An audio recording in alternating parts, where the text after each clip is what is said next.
ஒரு குடிமகன் தான் ஏற்றிருக்கும் தத்துவத்தை அடிப்படையாக கொண்டு எந்த ஒரு கட்சியிலும் பயணிக்கலாம். நாம் தமிழர் கட்சி தலைமைகள் பெரியாரை விமர்சிப்பதும் எதிர்ப்பதும் தேர்தல் அரசியலுக்காக பயன்படுத்தும் ஒரு யுக்தி. பெரியார் திராவிடத்தை உருவாக்கினாரா? திராவிட கட்சிகளை எதிர்ப்பதும் பெரியாரை எதிர்ப்பதும் ஒன்றா?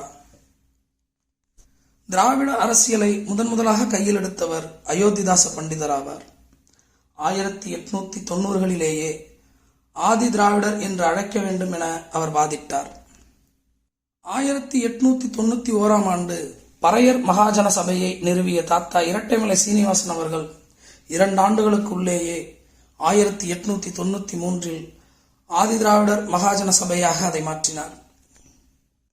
MC ராஜா உள்ளிட்ட பல தலித் தலைவர்களின் கூட்டு முயற்சிகளும் ஆதி திராவிட மகாஜன சபையும் 1914 முதல் ஆதி திராவிடர் என்ற வார்த்தையை அதிகாரப்பூர்வமாக பயன்படுத்த வழிவகுத்தது.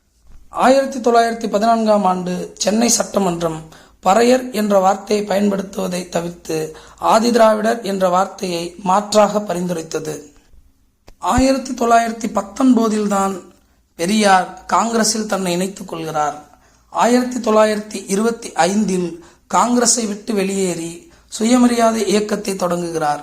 1944இல் அவர் நீதி கட்சியின் தலைமையை ஏற்றுக்கொண்டு அதை திராவிடர் கழகமாக மாற்றுகிறார்.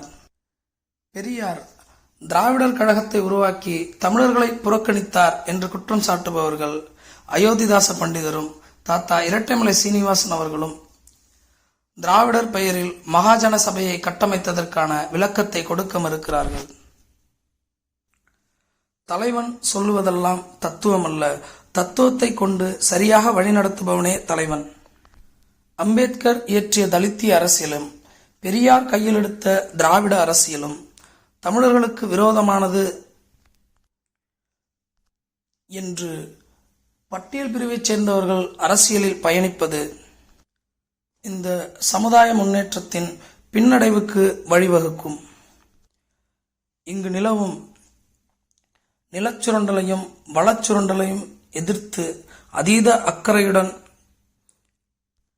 அரசியல் பேசும் நீங்கள் நம் மீது நிகழ்த்தப்படும் அறிவு சுரண்டலையும் புரிந்து கொண்டு அரசியலில் பயணிக்க வேண்டும் என்பதே என் விருப்பம். அது பற்றிய அடிப்படை புரிதலே உங்களிடத்தில் இல்லை என்பதே என் வருத்தம்.